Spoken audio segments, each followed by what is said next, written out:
Hello everyone, welcome to my our channel experience with math. কেমন আছে সকলে? আশা করছি সকলে খুব ভালো আছে। তো চলো আজকের ক্লাস শুরু করা যায়।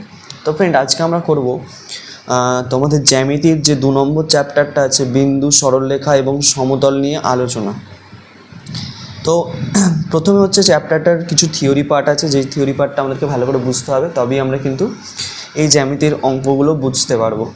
তো প্রথমে বিন্দু আছে। তো বিন্দু কাকে বলে সেটা বুঝে নিই। দেখো, বিন্দু হচ্ছে কি, দিকে দেখো, ভালো করে খাতার দিকে দেখো। ধরো এই যে আমি একটা ডট আঁকলাম, এই যে বুঝতে পারছো, নাম দিয়ে দিচ্ছি এ। তো এটাকে আমরা একটা বিন্দু বলবো।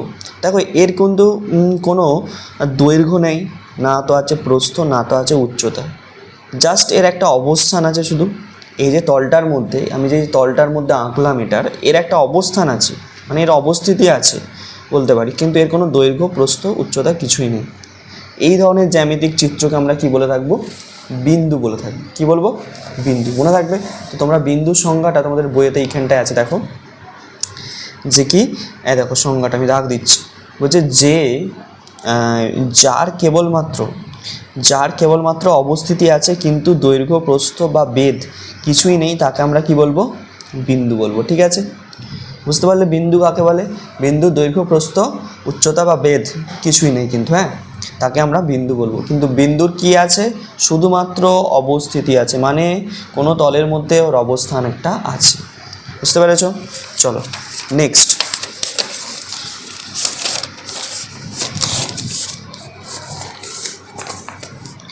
নেক্সট জিনিস দেখো, রেখাতে চলে আসবো।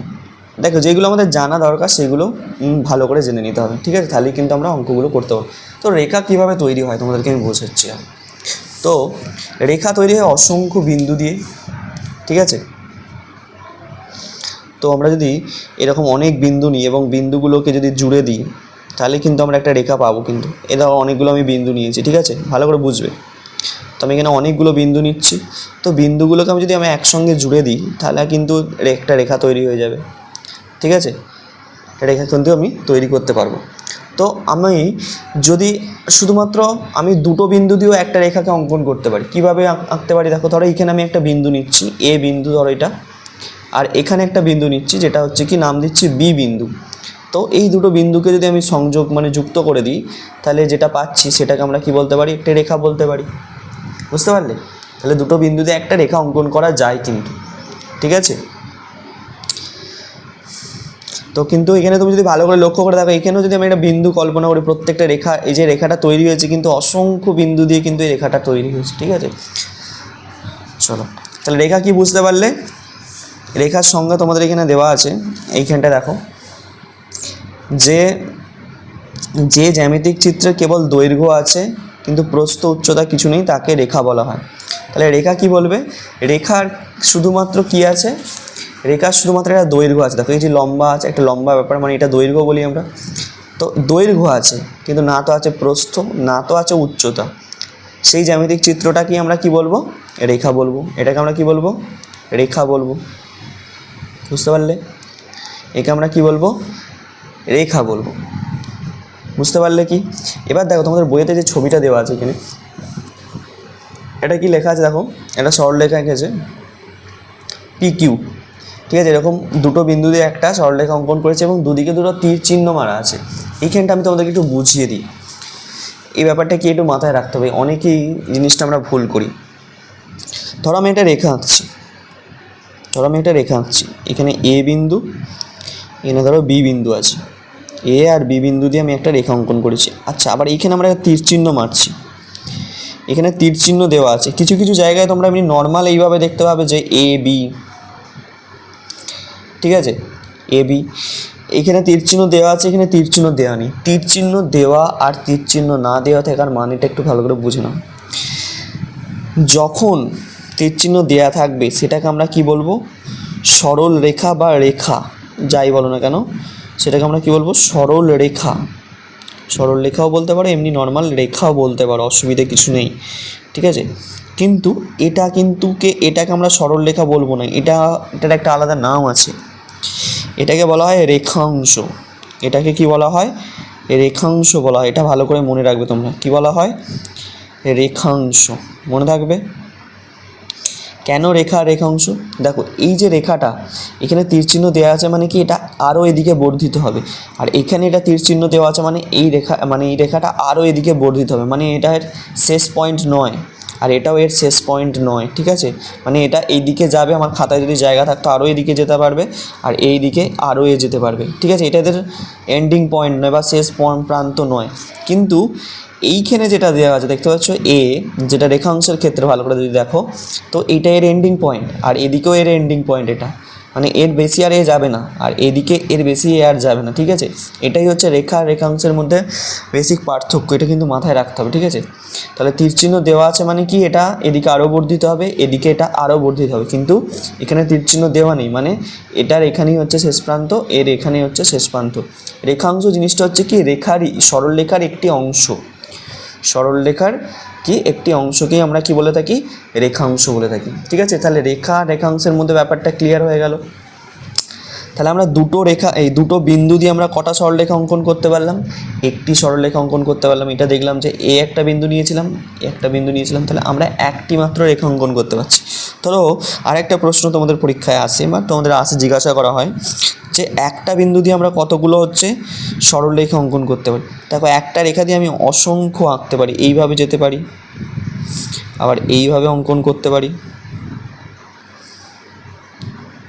এইভাবে অঙ্কন করতে পারি, এইভাবে অঙ্কন করতে, যা খুশি অনেক তুমি অসংখ্য। তাহলে একটি মাত্র বিন্দু দিয়ে কিন্তু আমরা অসংখ্য রেখা অঙ্কন করতে পারি।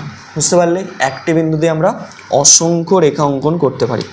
তো এবার রেখার প্রকারভেদে আসি। দুই প্রকারের হয় রেখা, একটা হচ্ছে সরল রেখা আর একটা হচ্ছে তোমাদের কি বক্ররেখা। তো সরল রেখা কাকে বলে? বুঝতে পারছো, সরল মানে সোজা একদম, সরল রেখা। প্রথমে আসি কি সরল রেখা। তো এই সরল রেখা কাকে বলে বুঝতে হবে ভালো করে। দেখো, যে রেখা এক প্রান্ত থেকে অপর প্রান্তে যেতে কোনো দিক পরিবর্তন করতে হয় না তাকে আমরা কি বলবো? সরল রেখা। ধরো এটা একটা আমি রেখা অঙ্কন করেছি, আমি ধরো এ থেকে বি এর দিকে যাচ্ছি, আমাকে কোনো দিকে বাঁকতে হচ্ছে, মানে কি দিক পরিবর্তন করতে হচ্ছে? কোনো রকম দিক পরিবর্তন করতে হচ্ছে না। দেখো আমরা স্ট্রেট বেরিয়ে যাচ্ছি কিন্তু সোজা যেতে পারছি। তাহলে এ বি এখানে একটা কি সরল রেখা। তাহলে সরল রেখার সংজ্ঞা কী দেবে? যে রেখার এক প্রান্ত থেকে অপর প্রান্তে যেতে কোনো রকম দিক পরিবর্তন করতে হয় না তাকে আমরা কি বলতে পারি? সরল রেখা বলতে পারি। বুঝতে পেরেছো? আচ্ছা, আরেকটা জিনিস, আরেকটা হচ্ছে 1 নম্বর ভাগ, তো এটা জানলাম সরল রেখা। 2 নম্বর ভাগটা কী ছিল? 2 নম্বর ভাগ ছিল আমাদের কি বক্ররেখা। কী ছিল? বক্ররেখা। তো বক্ররেখা কাকে বলবো? বক্ররেখা হচ্ছে কি যে রেখার এক প্রান্ত থেকে অপর প্রান্তে যেতে গেলে আমাকে কি করতে হয়? দিক পরিবর্তন করতে হয়। কি পরিবর্তন করতে হয়? দিক পরিবর্তন। ঠিক আছে, তাকে আমরা কি বলবো? বক্ররেখা বলবো। দেখো এই যে রেখাটা আমি আঁকলাম এটা একটা বক্ররেখা এঁকেছি। দেখো আমি যদি এখান থেকে এ প্রান্ত থেকে বি প্রান্তের দিকে যেতে চাই, দেখো আমাকে কতবার দিক পরিবর্তন করতে, এই মাখছি, সোজা হচ্ছে, আবার মেঁকে যাচ্ছি। তাহলে এটা হচ্ছে কি বক্ররেখা। তাহলে রেখার প্রকারভেদটা বোঝা গেছে, একটা হচ্ছে সরল রেখা আর একটা হচ্ছে তোমার কি বক্ররেখা। এটুকু মনে রাখলেই চলবে, আর কিছু মনে রাখতে হবে না এখানে। ওকে, চলো নেক্সট কি আছে দেখি। আচ্ছা, এখান থেকে এই পাতায় চলে এসো। এখানে যে বিষয়টা আছে তাহলে এইখানটা আমি বলে দিয়েছি যে একটি বিন্দু দিয়ে অসংখ্য আমরা সরলরেখা অঙ্কন করতে পারি, মানে একটি বিন্দু দিয়ে যত খুশি সরলরেখা কিন্তু আমরা অঙ্কন করতে পারি। ঠিক আছে, আর এইখানে দেখো দুটি বিন্দু দিয়ে কেবলমাত্র একটি সরলরেখা অঙ্কন করা যায়। এখানটা একটু মনে রাখবে, যেটা বলে দিয়েছি অলরেডি আমি। ঠিক আছে, এবার যেটা বুঝতে হবে যে সমরেখ বিন্দু কী। ঠিক আছে, সমরেখ বিন্দু জিনিসটা কি? প্রথমে আমি তোমাদেরকে সমরেখ বিন্দুটা কি বুঝিয়ে দিই, তারপর হচ্ছে তোমাদের সংজ্ঞাতে যাব। ঠিক আছে, প্রথমে হচ্ছে সমরেখ বিন্দু জিনিসটা কি বোঝো ভালো করে। সমরেখ বিন্দু, তো ধরো আমার কাছে কিছু বিন্দু আছে, ধরো এ একটা বিন্দু নাম দিয়ে দিচ্ছি, এরকম বি একটা বিন্দু নাম দিয়ে দিলাম, এখানে একটা সি একটা বিন্দু নাম দিয়ে দিলাম, আর একটা বিন্দু আছে ডি। ঠিক আছে, আরও নিচে দুটো বিন্দু আমি আরও এঁকে নিচ্ছি, একটা হচ্ছে ই আর একটা হচ্ছে ধরো এফ বিন্দু। টোটাল আমার কাছে এরকম 5টি বিন্দু আছে, তোমরা দেখতে পাচ্ছ এই 5টি বিন্দু এঁকেছি। এবার কি করছি দেখো, আমি এই বিন্দুগুলোকে সব যোগ করে দিচ্ছি।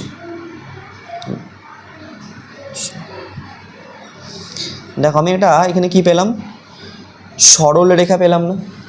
তো এবার দেখো যে একটা সরল রেখার মধ্যে যখন 2 বা 3 বা তার বেশি বিন্দু অবস্থান করে, ঠিক আছে, একই সরল রেখার উপর, ভালো করে বুঝবে, একই সরল রেখার ওপর যখন আমরা কি 2, 3টে বা তারও বেশি যখন এই বিন্দু অবস্থান করবে, তখন সেই বিন্দুগুলোকে আমরা কি বলবো, সমরেখ বিন্দু। মানে একই রেখায় থাকলে ওই প্রত্যেকটা বিন্দুকে আমরা কি বলবো, সমরেখ বিন্দু। কিন্তু এইখানে যে দুটো বিন্দু এঁকেছি আমি নিচে, এই দুটো বিন্দু কিন্তু এই সরলরেখার মধ্যে আসছে না, তাহলে এই দুটো বিন্দু কিন্তু সমরেখ বিন্দু হবে না। তার মানে সমরেখ বিন্দু মানে একই সরলরেখায় থাকতে হবে, তবেই সেই বিন্দুগুলোকে আমরা কি বলতে পারবো, সমরেখ বিন্দু বলতে পারবো। আচ্ছা, এখানে সংজ্ঞাটা তোমাদেরকে দেখিয়ে দিচ্ছি, দেখো এই যে সংজ্ঞাটা দেখো একটু, বলছে যদি 3 বা তারও বেশি বিন্দু একই সরলরেখায় থাকে তাহলে তাদেরকে আমরা কি বলবো, সমরেখ বিন্দু। অন্যথায় যদি না থাকে তাহলে আমরা কি বলবো, অসমরেখ বিন্দু বলবো। বুঝতে পারলে? তাহলে সমরেখ বিন্দু জিনিসটা কি, খুব ইম্পর্টেন্ট, ভালো করে মাথায় রাখতে হবে বিষয়টাকে। ওকে, আচ্ছা এবার এইখানটা একটা জিনিস তোমাদেরকে বুঝিয়েছে যে দুটি সরলরেখার ছেদবিন্দু, দুটো সরলরেখা ছেদবিন্দু। আচ্ছা, দুটো সরলরেখার ছেদবিন্দু আমরা আঁকবো কীভাবে আমি তোমাদেরকে দেখাচ্ছি। দুটো সরলরেখা দিয়ে ছেদবিন্দু দেখো ভালো করে, দুটো সরলরেখা সর্বদা কি বলছে, কি একটি বিন্দুতে ছেদ করে। দুটো সরলরেখা সর্বদা একটি, আমি একটা সরলরেখা আঁকছি ভালো করে, এই দেখা একটা সরলরেখা আঁকলাম এখানে। আচ্ছা, আর একটা সরলরেখা এইভাবে আঁকছি, ঠিক আছে। তাহলে এটার নাম যদি দিই AB, এটার নাম যদি দিই PQ, ঠিক আছে। আর এইখানটা দেখো ছেদ করেছে, যেখানে টাচ করেছে দুটো সরলরেখা এক জায়গায় মিলিত হয়েছে, তো সেটার নাম যদি O দিই, তাহলে এখানে ছেদবিন্দু কি হয়ে গেল, O হচ্ছে আমার ছেদবিন্দু। তাহলে AB সরলরেখা আর PQ সরলরেখা ছেদবিন্দু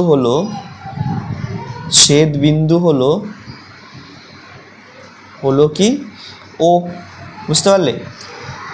তাহলে দুটো সরলরেখা সর্বদা মনে রাখবে, এটা পরীক্ষায় আসে, দুটো সরলরেখা সর্বদা একটি বিন্দুতেই ছেদ করতে পারে, দুটো বিন্দুতে কিন্তু এটা ছেদ করতে পারবে না, ঠিক আছে, এটা মাথায় রাখতে হবে।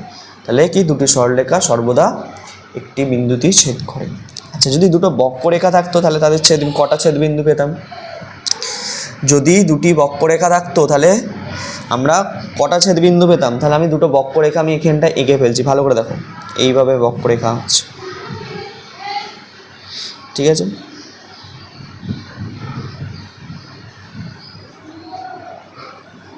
দেখো, তো আমি এখানে দুটো বক্ররেখা আঁকলাম, ভালো করে দেখো, সাপের মতন এঁকেছি দুটো বক্ররেখা।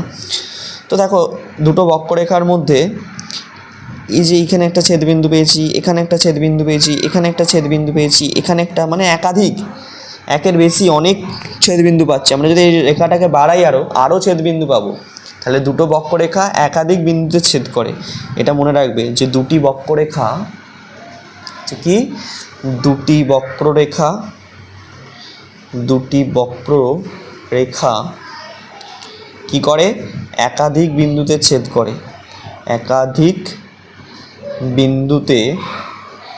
বিন্দুতে কি করে, ছেদ করে। এটা কিন্তু খুব ইম্পর্টেন্ট, ঠিক আছে, খুব ইম্পর্টেন্ট। আর এখানে হচ্ছে কি, সরলরেখা, দুটি সরলরেখা একটি বিন্দুতেই ছেদ করে, এখানে কি একটি বিন্দুতেই মাত্র ছেদ করে, একটি বিন্দুতেই ছেদ করে, মনে থাকবে এটা, আর এটা একটু মাথায় রাখবে, ঠিক আছে। ওকে, চলো নেক্সট কি বলছে, সেইখানটা বোঝানো হয়েছে। এরপরে এসো, এই পরের পাতায় থিওরি পার্টটা যদি বুঝে যাও তাহলে অঙ্কগুলো একদম কিছু থাকবে না, ইজি। আচ্ছা, এবার দেখো সমান্তরাল সরলরেখা কী জিনিস তোমাদেরকে বুঝতে হবে। সংজ্ঞাটা আমি তোমাদেরকে একটু পড়ে শোনাচ্ছি, তারপরে বোঝাচ্ছি। যে একই সমতলে, মানে একটা সমতলে অবস্থিত 2 বা তারও বেশি সরলরেখা দুদিকে যথেচ্ছ বর্ধিত করলেও যদি তারা পরস্পর মিলিত না হয় তাদেরকে সমান্তরাল সরলরেখা বলা হয়। বুঝতে পারলে কিছু? যদি না বুঝতে পারো কোনো অসুবিধা, আমি বুঝিয়ে দিচ্ছি। দেখো ভালো করে বুঝবে কিন্তু, হ্যাঁ ভালো করে বুঝবে। ধরো ছবিটা দেখো ভালো করে, ঠিক আছে। ধরো আমি এরকম একটা সরলরেখা আঁকছি, এখানে একটা সরলরেখা, আর নিচটাতে আর একটা সরলরেখা আঁকছি এইভাবে, ঠিক আছে। আমার হাতে একটু বেঁকে গেছে, যদিও তোমরা স্কেল ইউজ করবে তাহলে বাঁকবে না। তো দুটো সরলরেখা আমি আঁকলাম, দেখতে পেয়েছো এখানে। তো এই দুটো সরলরেখা আমি যদি নাম দিয়ে দিই, এটার নাম দিচ্ছি এবি, এটার নাম দিচ্ছি সিডি। তো এবি সরলরেখা এবং সিডি সরলরেখা, তুমি যদি এটাকে যদি আরও এদিকে বর্ধিত করো আর এটাকে যদি আরও এদিকে বর্ধিত করো, আবার এই সিডির মধ্যে ওই ডি পয়েন্টটাকে যদি এদিকে আরও বর্ধিত করো আর সি পয়েন্টটাকে যদি আরও বর্ধিত করো, এরা কি কখনো মিলিত হবে পরস্পরের সঙ্গে? মানে এবি সরলরেখা আর সিডি সরলরেখা পরস্পরকে কি গিয়ে মিলে যাবে, দূরে গিয়ে, অনেক দূরে গিয়ে মিলে যাবে? না, এরা কখনোই মিলবে না। মানে এদের যে মাঝখানের যে গ্যাপটা বা ডিস্টেন্স, এটা কিন্তু সব সময় যতই দূরে যাক না কেন এই দূরত্বটা কিন্তু সমান থাকবে, সমান থেকে কিন্তু এরা এইদিকে এগিয়ে যাবে। তো এরকম উদাহরণ তোমরা কোথায় দেখেছো বলো তো? তোমরা রেল লাইন দেখেছো নিশ্চয়ই, তো সেখানে দেখবে কি মাঝখানের যে গ্যাপটা সব জায়গায় সমান থাকে, ঠিক আছে। তাহলে রেল লাইন হচ্ছে সমান্তরাল সরলরেখার একটা উদাহরণ হতে পারে। তাহলে এই যে দুটো বা তিনটেও আমি নিতে পারি, চারটেও নিতে পারি, যদি এই সরলরেখাগুলো কখনো পরস্পরের সঙ্গে কি মিলবে না, তখন এই সরলরেখাগুলোকে পরস্পরের আমরা কি সমান্তরাল বলবো। তাহলে এইভাবে লিখি সমান্তরাল, এ বি সরলরেখার চিহ্ন মাথায় দিলাম, সমান্তরালের চিহ্ন এইটা এইরকম, দিয়ে সিডি, ঠিক আছে। এইভাবে তোমরা সমান্তরাল সরলরেখা বোঝায়, বুঝতে পারলে? তাহলে এইভাবে কিন্তু সমান্তরাল সরলরেখা হলে কিন্তু এই রেখাগুলো কখনোই পরস্পরের সঙ্গে মিলবে না। আচ্ছা, অসমান্তরাল সরলরেখা কোনগুলো? এই টাইপের সরলরেখা,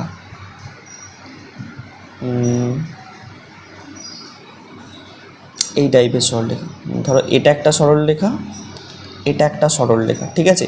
যদি আমি এটাকে আরও বর্ধিত করি, এই দিকটায় ভালো করে দেখো, একটা জায়গায় গিয়ে দেখো এরা মিলিত হয়ে যাচ্ছে, দেখতে পাচ্ছ? এ দেখো এইখানটায় গিয়ে এরা মিলিত হয়ে যাচ্ছে, তার মানে এরা পরস্পরের সঙ্গে কিন্তু সেম গ্যাপ, এইখানে দেখো গ্যাপটা বড় মতন, এই দিকে যত যাচ্ছে গ্যাপটা কী হবে, এইদিকে দেখো এইভাবে কমতে থাকছে গ্যাপটা, তাহলে একসময় কী হবে, এটা মিলিত হয়ে যাবে। তাহলে এইগুলোকে আমরা অসমান্তরাল সরলরেখা বা পরস্পর ছেদি সরলরেখা বলে থাকি। কি বলে থাকি? পরস্পর ছেদি, মানে পরস্পর ছেদ করবে, পরস্পর ছেদি সরল রেখা বলে থাকি, ঠিক আছে। আর এই যে সরলরেখা, এই ধরনের সরলরেখাগুলোকে কি বলে থাকি আমরা? সমান্তরাল সরলরেখা, সমান্তরাল কি রেখা? সরল রেখা বলে থাকি।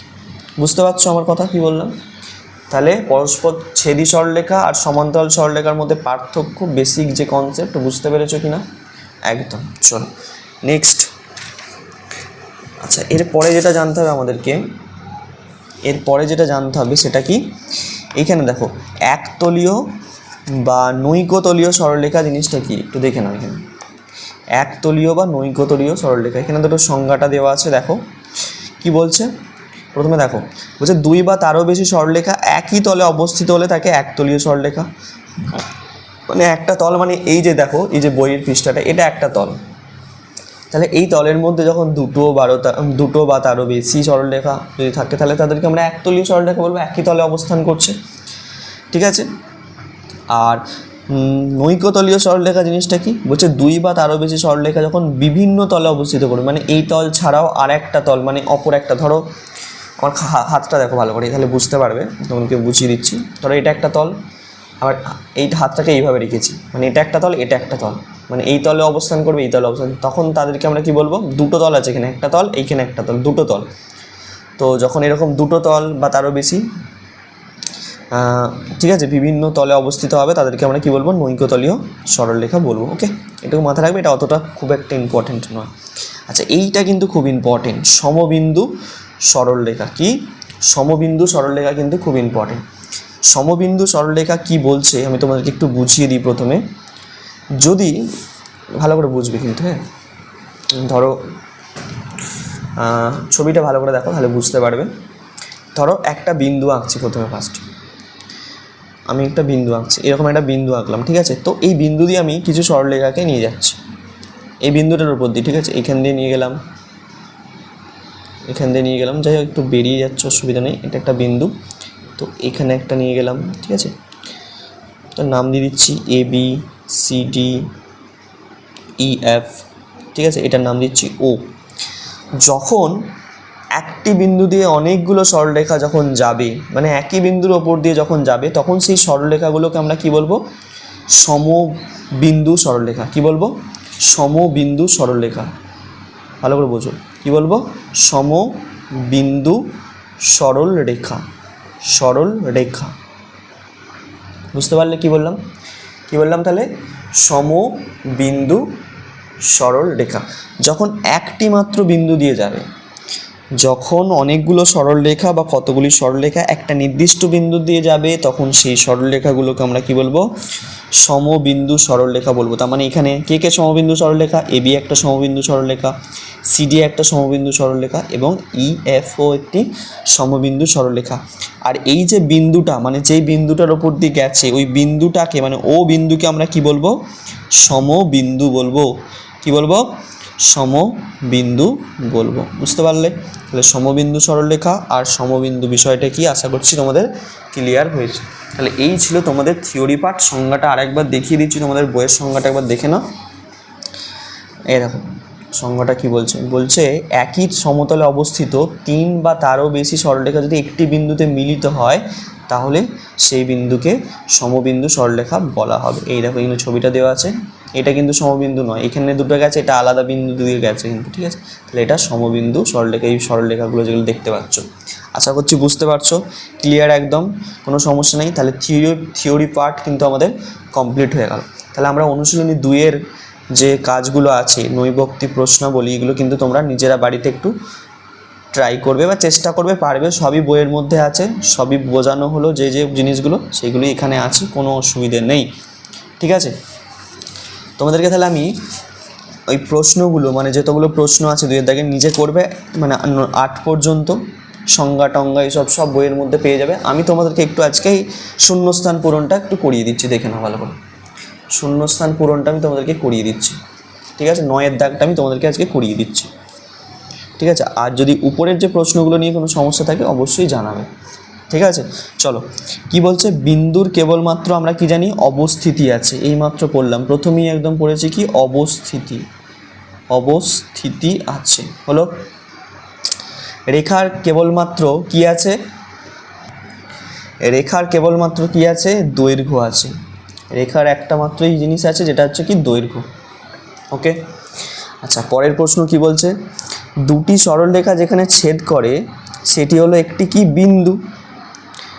সেটা হচ্ছে কি বিন্দু? ধরো এটা একটা সরলরেখা এইভাবে যাচ্ছে, এদিক থেকে একটা সরলরেখা এদিকে আসছে, এসে একটা বিন্দুতে ধরো ছেদ করলো। তাহলে একটা বিন্দুতেই তো ছেদ করছে, তাহলে সেটাকে আমরা কি বলতে পারি? একটা বিন্দু বলতে পারি। দুটো সরলরেখা যখন ছেদ করছে সেটাই হচ্ছে কি? একটা বিন্দু। ওকে, চলো ঘরটা কি বলছে? বলছে একটি বিন্দু দিয়ে ড্যাশ সরলরেখা অঙ্কন করা যায়। একটি বিন্দু দিয়ে আমরা অসংখ্য পড়লাম, আমরা দেখতে পাচ্ছ, আমরা থিওরি পার্ট যদি ভালো করে পড়ি তাহলে কিন্তু সব আনসারই করতে হবে। তাহলে একটি বিন্দু দিয়ে অসংখ্য সরলরেখা অঙ্কন করা যায়। এবার কি বলছে? দুটি বিন্দু দিয়ে একটি সরলরেখা অঙ্কন করা যায়, তাই তো? একটি, এটাও পড়েছি। চয়েরটা কি বলছে? যদি 3 বা তারও বেশি বিন্দু, ভালো করে বোঝো, যদি 3 বা তারও বেশি বিন্দু একই সরলরেখার উপর অবস্থিত হয়, তাহলে তাদেরকে আমরা কি বলবো? সমরেখ বিন্দু। কি বলবো? সমরেখ। এইমাত্র বললাম যে 3টি বা তারও বেশি বিন্দু যখন একই সরলরেখার উপর অবস্থান করবে, তাদেরকে আমরা কি বলবো? সমরেখ বিন্দু। বোঝা গেছে? থিওরিতে আছে আমাদের। কি বলছে দেখো, যদি 3 বা তারও বেশি সরলরেখা একটি বিন্দু ছেদ করে, তাহলে সেটাকে আমরা কি বলবো? সমবিন্দু সরলরেখা। এইমাত্র পড়লাম, লাস্ট পার্ট ছিল সমবিন্দু, তাহলে তাকে আমরা সমবিন্দু সরলরেখা বলবো। বুঝতে পারছো?